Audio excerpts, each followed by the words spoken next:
السلام علیکم ورحمۃ اللہ وبرکاتہ۔ وعلیکم السلام ورحمۃ اللہ وبرکاتہ۔ جی آکے بھائی اپنا سوال کریں۔ جی میرے دو سوال ہیں۔ میں چاہتا ہوں جب میں سوال شروع کروں، آپ پہلے میرے سوال کو سمجھے اور اس کے بعد آپ جواب دیں، اور وضاحتی جواب۔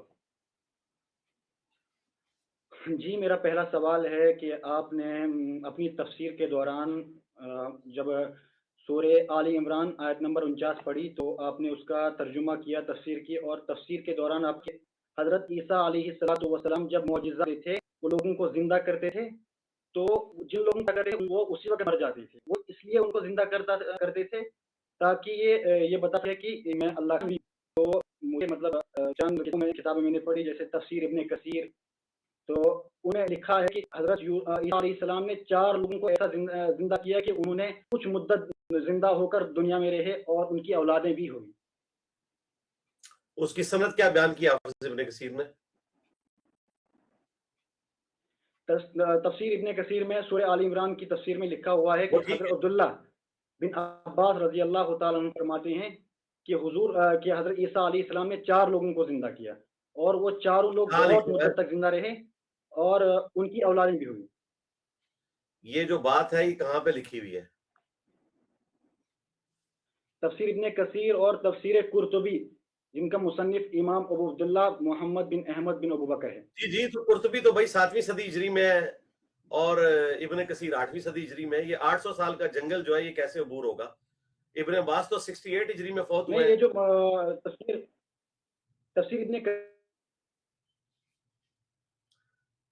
تفسیر ابن کثیر تو کسی ریفرنس سے لکھیں گے نا، وہ میں ریفرنس پوچھ رہا ہوں کیا ہے۔ ابن کثیر تو صحابی تو نہیں ہے نا، نہ تابعی ہیں، اور نہ یہ شروع کے محدثین میں آتے ہیں کہ انہوں نے کوئی سند بیان کی ہے۔ تو وہ حوالہ دیں گے جیسے آپ کا نظریہ کیا ہے؟ کیا وہ میں نے سن لی ہے نا آپ کی بات، اب آپ تسلی سے میری بات سنیں۔ علی بھائی آپ کا نظریہ کیا ہے؟ میں نے کہا علی بھائی آپ کا نظریہ کیا ہے کہ حضرت عیسیٰ علیہ السلام نے جن لوگوں کو زندہ کیا وہ کچھ مدت تک رہے تھے یا نہیں؟ آپ کا نظریہ کیا ہے؟ آپ کا سوال ختم ہو گیا تو میں جواب شروع کرتا ہوں۔ جی آپ جواب بتائیے۔ ہاں جی، پہلی بات یہ ہے کہ ابن کثیر 774 ہجری میں فوت ہوئے ہیں اور ابن عباس 68 ہجری میں، دونوں کے درمیان 700 سال کا جنگل ہے۔ یہ جنگل ابن کثیر کو عبور کرنا ہوگا، پوری سند بیان کرنی ہوگی کہ ابن عباس کے قول کس سند سے ان تک پہنچا ہے۔ اگر وہ ڈائریکٹ لکھ دیتے ہیں تو اس کے لکھے ہوئے کی کوئی اہمیت نہیں ہے۔ ابن کثیر تو بہت ساری ایسے بے سند اقوال اور واقعات لکھ دیتے ہیں، اور اس میں بعض اوقات بڑی عجیب و غریب چیزیں ہوتی ہیں۔ جہاں پہ وہ احادیث کی کتابوں سے کوئی چیز کوٹ کریں اور اس کی سند درست ہو وہ تو آپ لیں گے، باقی جو اقوال ہیں وہ ان کی اپنا ایک شخص جنہوں نے کہیں سے کوئی روایت نقل کر دی۔ اب رہا ہمارا کیا موقف ہے، ہمارا موقف قرآن کے مطابق ہے۔ قرآن میں واضح موقف آیا ہے کہ جو شخص دنیا سے چلا گیا وہ کبھی دنیا میں واپس نہیں آئے گا۔ یہ ایک جنرل رول ہے اللہ تعالیٰ کی طرف سے، یہ رول اپنی اصل میں موجود ہے۔ اب اگر کوئی شخص کہتا ہے کہ یہ رول ٹوٹے گا اور کس نوعیت کے اوپر ٹوٹے گا تو دلیل تو اس کو پیش کرنی ہے۔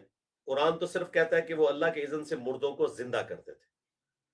اگلی تفصیلات جو ابن کثیر نے بیان کی یا کوئی اور بیان کرتا ہے اس کی بھی سند اویلیبل نہیں ہے، اور جو بات میں نے کہی اس کی بھی سند اویلیبل ہے یا نہیں ہے یہ تو میں اب دیکھ کے بتا سکتا ہوں، لیکن یہ مقدمہ اپنی اصل میں اپنی جگہ موجود ہے کہ قرآن میں واضح فتویٰ ہے کہ جو دنیا سے ایک بار چلا گیا وہ دوبارہ دنیا میں واپس نہیں آئے گا۔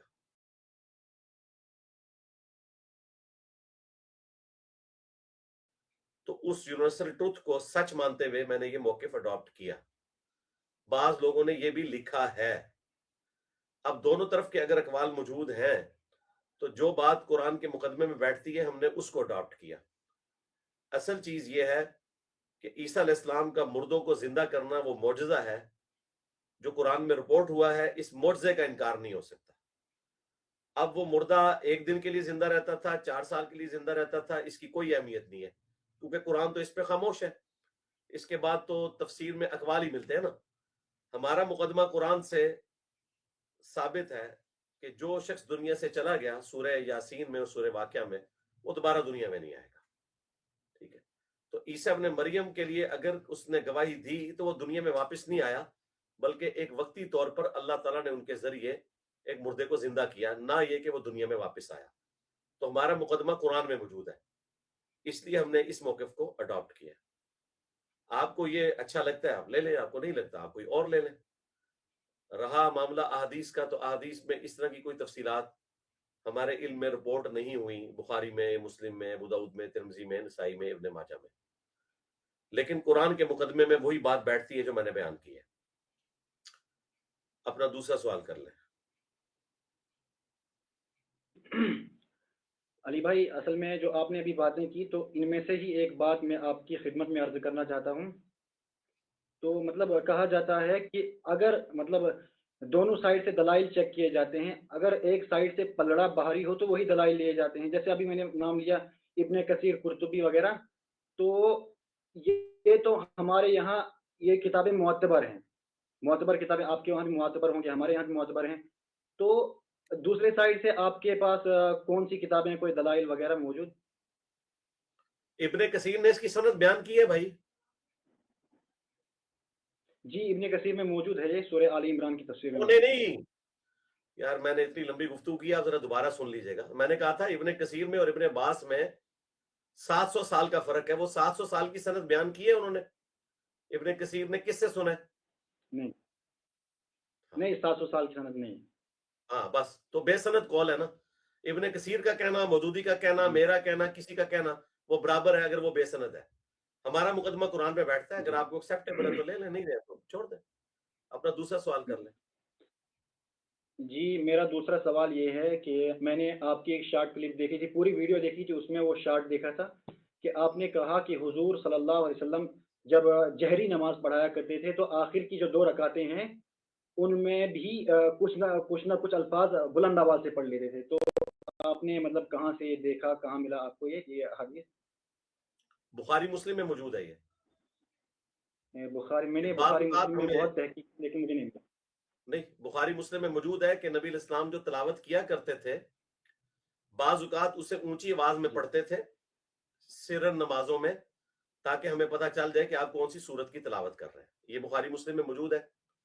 اب رہا دوسرے والی بات جو آپ نے لیکن پوچھی، کچھ میں جواب دینا بھائی. آپ نے مجھے تو بڑی لمبی تقریر کی تھی کہ تسلی سے سننا ہے. آپ کے اندر اپنا تو حوصلہ کوئی نہیں ہے. دیکھیں، میں نے تو تسلی سے آپ کا سوال سنا، میری بات مکمل نہیں ہوئی اور آپ بیچ میں مجھے ٹوک رہے ہیں.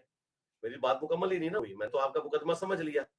جب تک میں آپ دوبارہ آپ سے نہیں، اس وقت تو مجھے مقدمہ سمجھنے کی ضرورت نہیں ہے. تو یار اخلاقیت ہے نا. اگر آپ نے اتنی لمبی تقریر نہ کی ہوتی تو میں آپ کو اس طرح نہ کہتا. ہم ایکسپیکٹ کرتے ہیں کہ جو آپ اپنے لیے پسند کرتے ہیں اپنے بھائی کے لیے بھی وہی پسند کریں نا. ٹھیک ہو گیا؟ ہاں. تو بخاری مسلم میں موجود ہے نبی الاسلام بسا اوقات جو قرآن کی سورت پڑھ رہے ہوتے تھے اس کی چند ایک آیات اونچی آواز میں پڑھ دیتے تھے سرن جو نماز ہے اس میں. یہ آپ کو قرات والے چیپٹر میں مل جائے گی. رہا تیسری اور چوتھی رکعت کا، تو وہ بخاری مسلم میں موجود ہے. نبی الاسلام کی جو پہلی 2 رکعتیں ہیں ان کا قیام جو ہے وہ بعض اوقات 15 یا 30 آیات کے برابر ہوتا تھا، اور آخری 2 جو آخری 2 رکعتیں ہیں جو ان کا قیام جو ہے اس سے نصف ہوا کرتا تھا. تو اگر نبی الاسلام نے پہلا قیام جو ہے وہ 30 آیات کا کیا اور دوسرا نصف کیا، تو اٹ مینز کہ تیسری چوتھی رکعت میں بھی آپ نے سورت ساتھ ملائی ہے. ٹھیک ہو گیا؟ یہ اس کا یعنی منطقی نتیجہ ہے. کیونکہ اگر 30 آیات نبی الاسلام نے پہلی اور دوسری رکعت میں پڑھی ہیں اور تیسری اور چوتھی رکعت آپ نے اس سے آدھی پڑھی ہے، تو اس کا مطلب ہے اس میں 15 آیات پڑھی ہیں آپ نے. اگر کوئی کہتا ہے وہ 15 آیات میں 7 سورہ فاتحہ کی ہیں تو پھر بھی 8 تو موجود ہے.